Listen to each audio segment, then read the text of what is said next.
You ever had that one boss who thinks your pain doesn't matter? Who treats you like a disposable machine instead of a human being?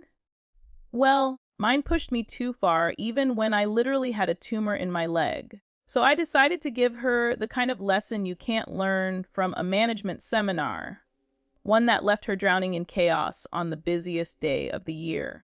If you've ever had a boss who thought team effort meant you doing everything, hit that subscribe button and give this video a thumbs up, because today's story is all about standing up when someone treats your pain like it's not their problem. Ready for some poetic justice? Let's get into it. So, a bit of background. Back in January, my life hit a wall. I found out I had a tumor in my left tibia. Yeah, the actual bone in my leg. It wasn't just some minor scare. My doctor looked me straight in the eye and said, "If you keep working like this, your bone could snap." Imagine hearing that. Your entire life, your routines, your independence, all suddenly put on hold because your body decided to betray you. By April, I finally met with a surgeon who made it official. You can't work until after the surgery. The risk is too high. That meant months of doing nothing. I hated it.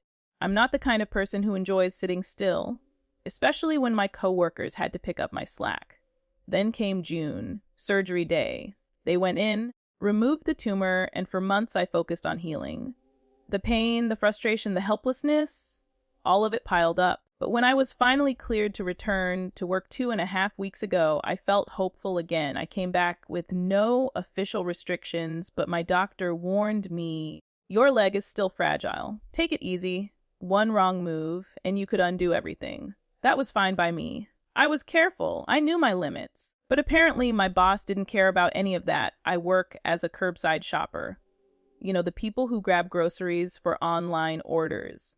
Sundays are crazy busy. People love doing their weekly grocery hauls, and I was assigned to carry out that day, running orders out to cars, loading groceries, pushing heavy carts. About an hour and a half into my shift, my leg started to scream. You ever feel pain so sharp it makes your stomach twist? That was me. Every step sent this burning lightning bolt up my leg. I wanted to cry, but I tried to push through. I didn't want to seem weak or lazy.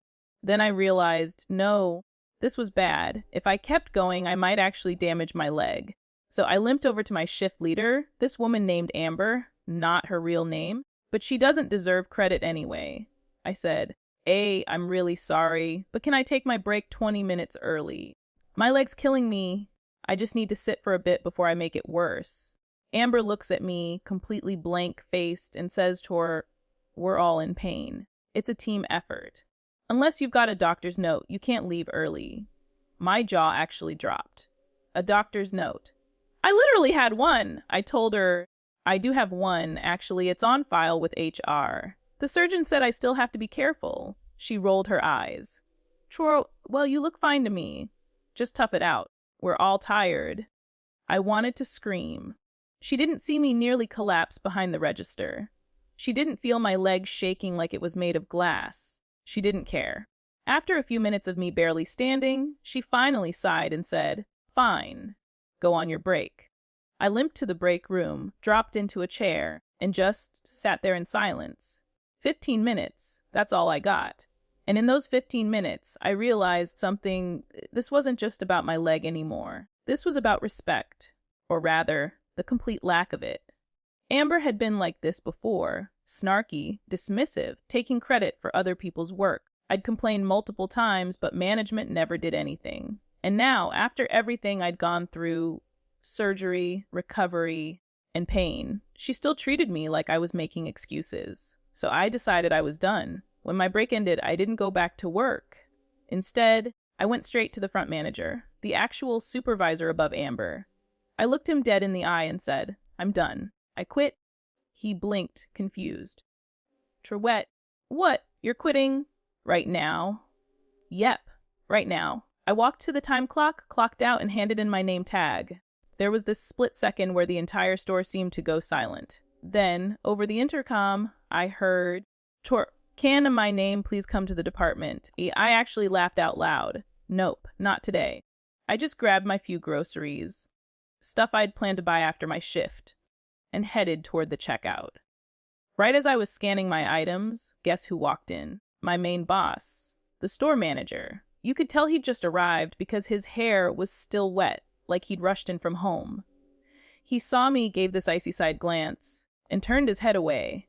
His jaw clenched, eyes hard. He didn't say a word. But that expression, pure anger, and honestly, it was the best feeling in the world. Because here's the thing, I had opened every day that week. I was the one who kept the department running smoothly. Without me, they'd have to scramble, on the busiest day of the week, no less. Amber would have to handle all those heavy orders herself.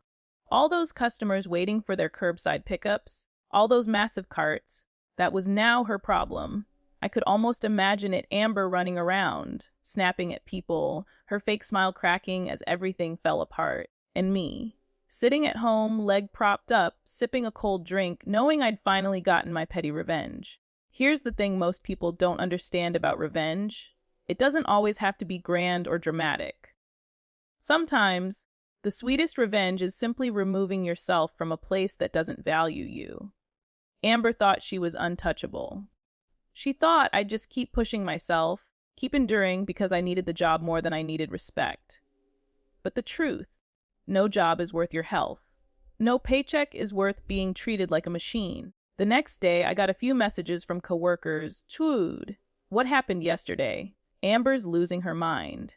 She's been on her feet nonstop. Manager's furious. They can't find anyone to cover your shifts. I couldn't help but grin. It wasn't about revenge anymore. It was about balance being restored.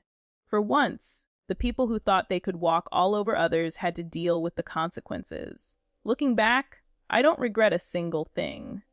Sometimes, standing up for yourself means walking away, even if it's in the middle of your shift. Amber wanted to prove she had control. Instead, she proved she couldn't handle losing the one person who kept things together. And the best part, my leg is healing beautifully now, because I finally learned to rest without guilt. So, what do you think? Was I right to walk out, or should I have handled it differently? Let me know in the comments. And if you've ever had a boss who ignored your pain, hit that like button, because nobody deserves to be treated like they're replaceable. Subscribe for more stories where karma doesn't just knock, it kicks the door in. Until next time, stay kind, but never let anyone walk over you.